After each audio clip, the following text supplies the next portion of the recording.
Kami dari kelompok B akan membahas permasalahan yang terjadi di laut lepas, yang beranggotakan saya sendiri, Safitri Rifati Andini, dan juga Hendrikus Lelo.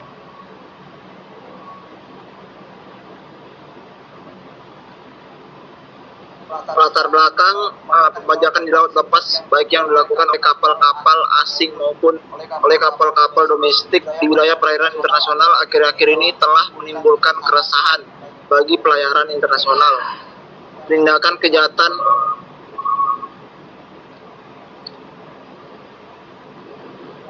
kejahatan pembajakan laut lepas tersebut didasarkan pada berlakunya hukum internasional yang berkaitan dengan pembajakan laut lepas. Pembajakan di laut lepas mempunyai dimensi internasional karena biasanya digunakan untuk menyebutkan tindak kekerasan yang dilakukan di laut lepas.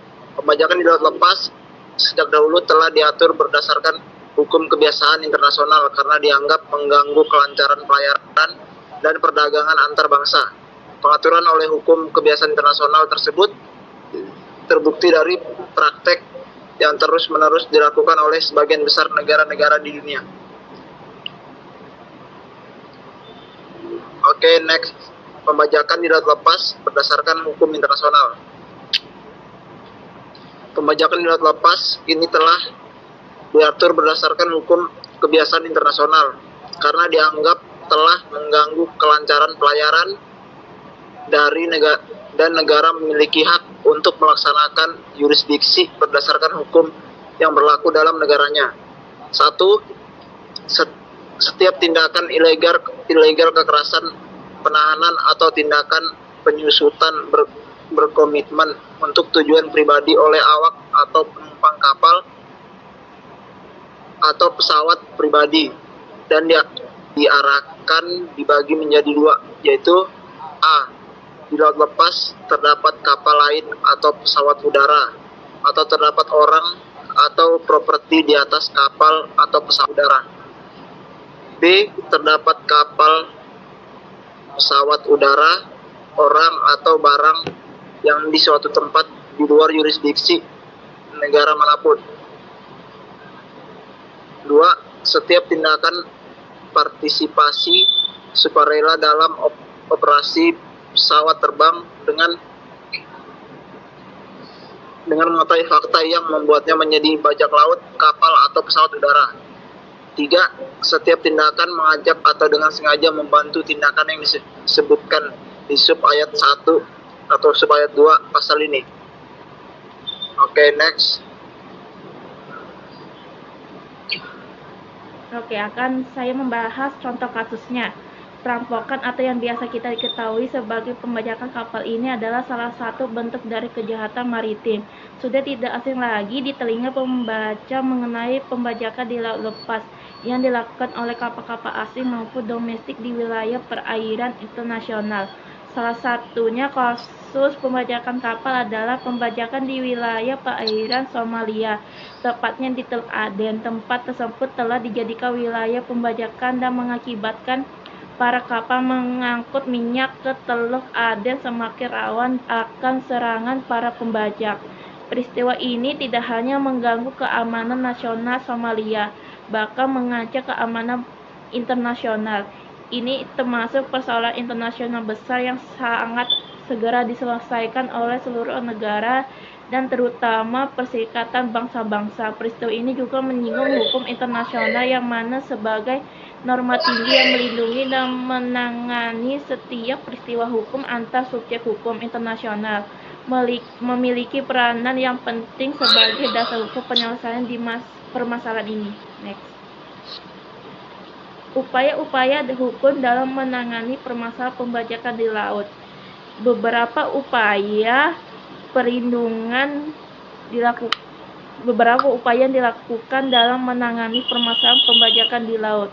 Yang pertama, upaya perlindungan bagi kapal di pasal 3. Partisipan bermaksud untuk mendorong negara-negara pemilik kapal dan operator kapal untuk mengambil langkah perlindungan terhadap pembajakan di laut dan merampok bersenjata terhadap kapal dengan memperhatikan standar dan praktik internasional dan rekomendasi secara khusus. Yang kedua, upaya dalam menekan pembajakan di laut di pasal 4. Dalam pasal ini dijelaskan upaya partisipan dalam menekan tindakan pembajakan di laut, yaitu dengan menahan kapal perampok di laut, batas laut, teritorial suatu negara, dan menahan orang-orang serta barang-barang di atas kapal, dan pengejaran suatu kapal yang diduga kuat telah melakukan pembajakan di laut yang terjadi di dalam atau melewati laut teritorial suatu partisipan, maka akan menjadi kenangan dari partisipan tersebut. Tidak dibenarkan suatu partisipan untuk mengejar sebuah kapal di dalam dan melewati laut teritorial dari suatu negara tanpa izin dari negara tersebut. Yang ketiga, upaya yang dilakukan di pasal 7 sampai 10.